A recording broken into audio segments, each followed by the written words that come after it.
Selamat pagi, Bapak.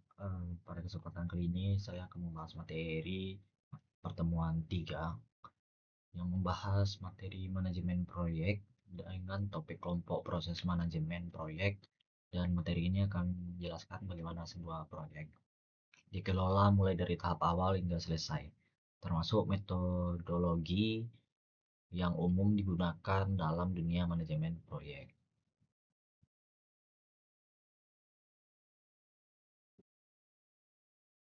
Baik, pada slide ini, dalam manajemen proyek dikenal 5 kelompok proses utama, yaitu initiating atau memulai, yang kedua planning atau merencanakan, yang ketiga executing, melaksanakan, dan monitoring control, memantau dan mengendalikan, dan yang terakhir itu closing atau menutup.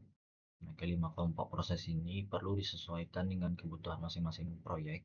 Tujuannya adalah untuk meningkatkan peluang menjalankan proses ini selama identik dan bisa disesuaikan sesuai skala kompleksitas proyek.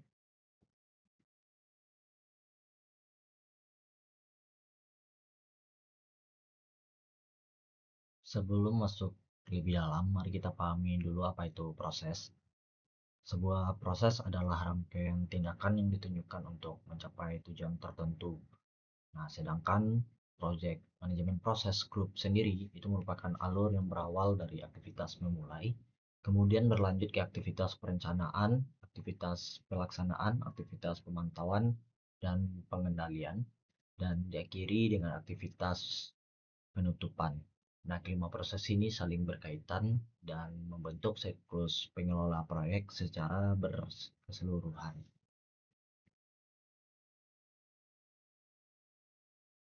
Nah, selanjutnya initiating atau memulai.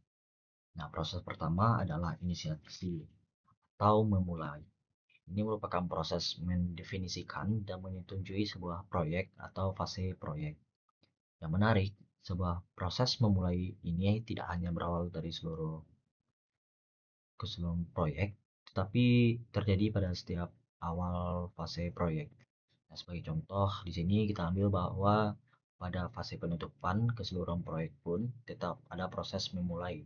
Misalnya melakukan pemeriksaan, apakah seluruh tim sudah menyelesaikan pekerjaan, mendokumentasikan pembelajaran yang terjadi selama proyek, dan memastikan bahwa konsumen sudah menerima hasil pekerjaan proyek. Nah, selanjutnya ada planning atau perencanaan. Nah, proses ini bertujuan untuk membuat dan mempertahankan skema kerja, meyakinkan bahwa proyek telah memenuhi kebutuhan organisasi.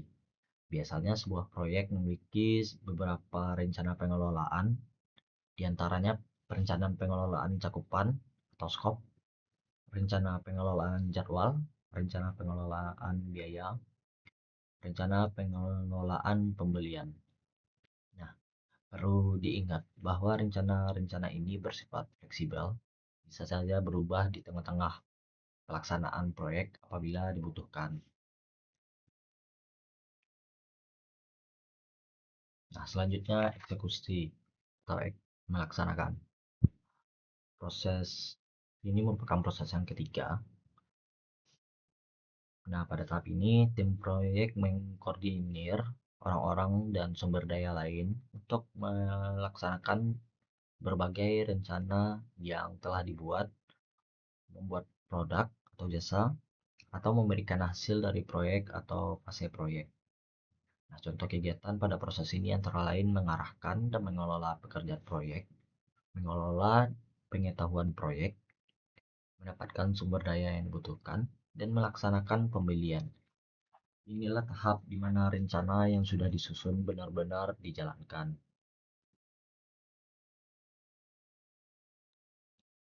Nah, selanjutnya monitoring dan kontrol atau pemantauan dan pengendalian. Nah, berikut adalah proses monitoring dan controlling. Proses ini dilakukan secara teratur untuk mengukur dan memantau kemajuan guna meyakinkan bahwa tim proyek mencapai tujuan yang telah ditetapkan.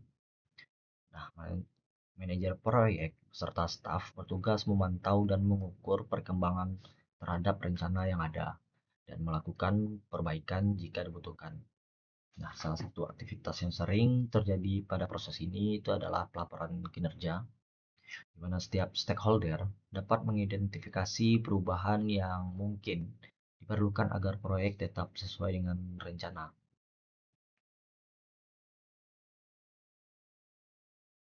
Baik, selanjutnya ada closing atau menutup.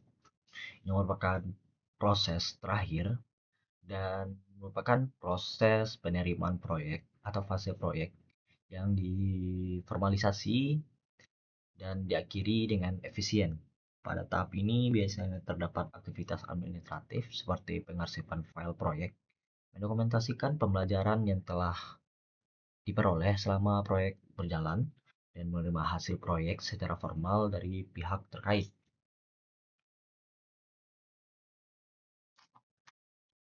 Baik, di sini terdapat fakta menarik.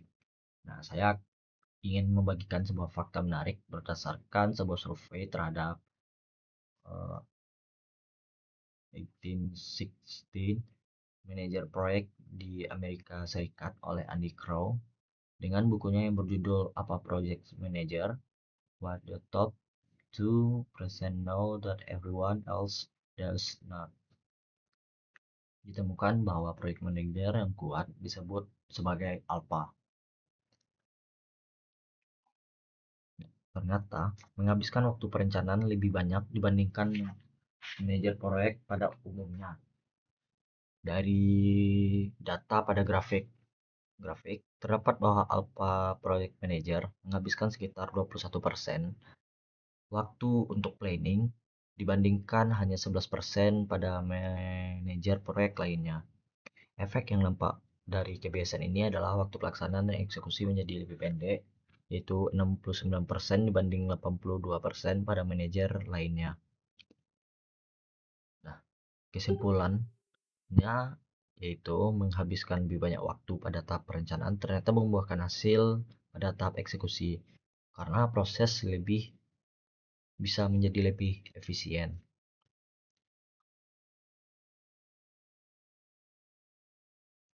Oke, ini merupakan tabel project manager, proses group, dan knowledge area. Nah, pada slide ini menampilkan tabel yang memetakan knowledge areas atau bidang pengetahuan dalam manajemen project terhadap kelima kelompok proses yang telah kita bahas sebelumnya. Nah, terdapat 10 knowledge areas, diantaranya project integration management, project scope management, project reschedule management, project cost management, project quality management, project resource management, project communication management, project risk management, project pronouncement management, project stakeholder management.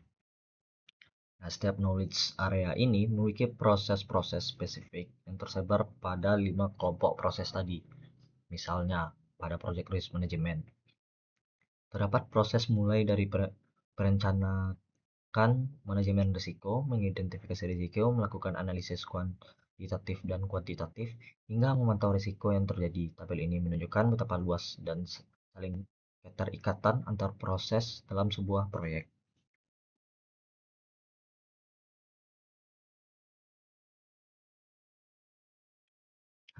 Selain kerangka kerja standar PMBOK yang sudah kita bahas tadi, ada juga metodologi lain yang cukup populer, yaitu PRINCE2, singkatan dari Project in Controlled Environments. Metodologi ini banyak digunakan di United Kingdom. PRINCE2 memiliki 8 proses utama, yaitu starting up a project, planning, initiating a project, direct a project, controlling a stage, managing product delivery, dan managing stage boundaries dan closing a project. Nah, selain itu, Prince2 juga memiliki 3 elemen utama yang saling berkaitan, yaitu Prince2 Process, Prince2 Teams, dan Prince2 Principles. yang semuanya berada dalam sebuah lingkungan proyek atau project environment. Selanjutnya kita bahas metode Agile. Nah, pada beberapa metode pengembangan yang termasuk dalam kategori Agile, diantaranya Scrum, Scrumban, dan yang merupakan hybrid dari Scrum dan Kanban, Extreme Programming atau XP, Feature Driven Development atau FDD, Crystal Agile Unified Process atau AUIP, Dynamic System Development Method atau DSDM, serta Scale Agile Framework. Perbedaan mendasar antara metode Agile dan Waterfall model dapat dilihat dari alurnya. Pada Waterfall, tahapan seperti conception, initiation, analysis, design, construction, testing, hingga deployment dilakukan secara berurutan dan linear. Sedangkan pada Agile, tahapan-tahapan tersebut dilakukan secara iteratif dan berulang sehingga lebih fleksibel dan mengakomodasi perubahan selama proyek berjalan.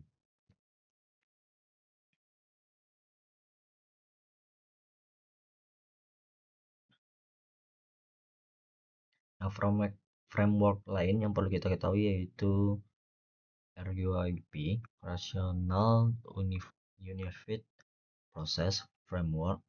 Nah, merupakan proses pengembangan software yang bersifat iteratif yang digunakan oleh IBM dengan fokus pada produktivitas tim serta memungkinkan seluruh anggota tim untuk menerapkan praktik terbaik untuk membuat software bagi organisasi. Dari diagram yang ditampilkan, RYP terdiri dari 4 fase utama yaitu inception, elaboration, construction, transition. Setiap fase ini dibagi lagi beberapa iterasi di mana pada setiap iterasi dilakukan aktivitas seperti business modeling, recruitment, analysis, design, implementation, test, hingga deployment, namun dengan tingkat fokus yang berbeda-beda pada tiap tahapnya.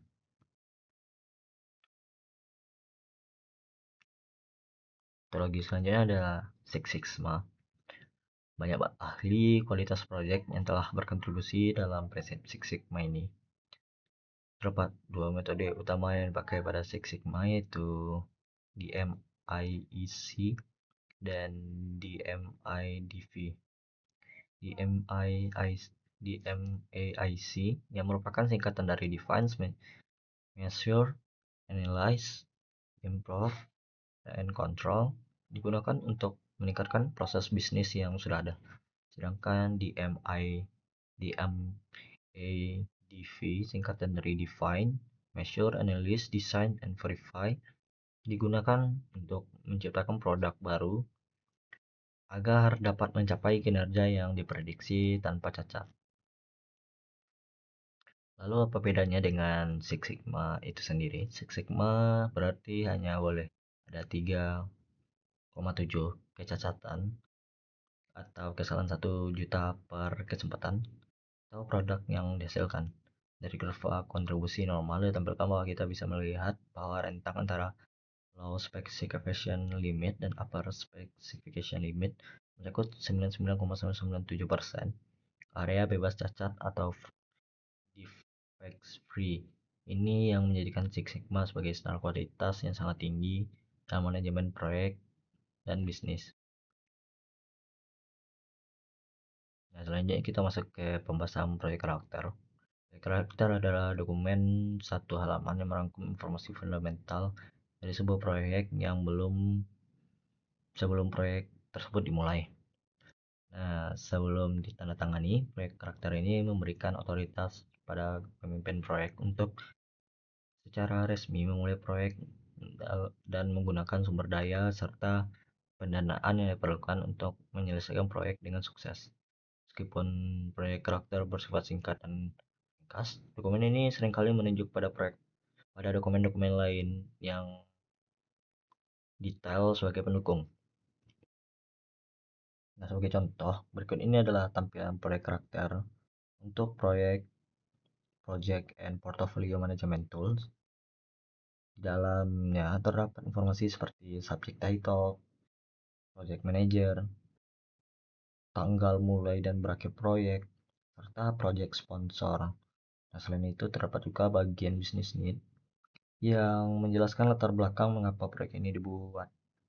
Project scope menjelaskan cakupan proyek, deliverables atau hasil yang akan diserahkan, risk and issue, assumption dependencies, informasi financial atau anggaran, milestone, schedule, serta susunan project team dan approval review committee. Nah, semua informasi ini dirangkum secara padat dalam satu halaman. Baik, pada slide ini menampilkan template proyek karakter yang lengkap dengan contoh dari proyek instalasi stasiun menggunakan EV charging.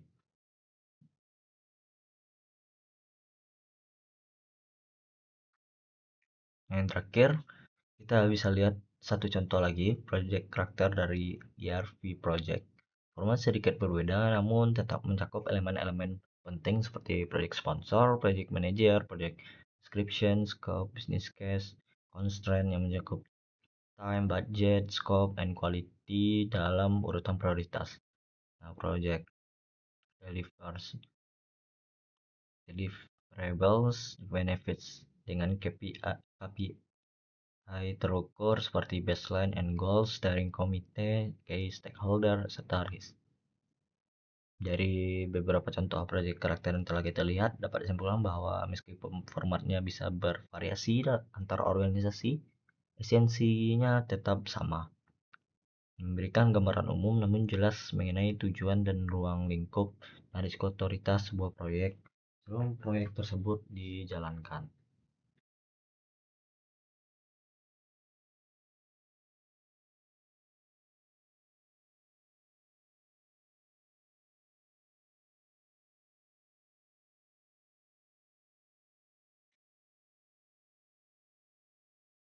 Baik, demikian penjelasan mengenai kelompok proses manajemen proyek, mulai dari initiating, planning, executing.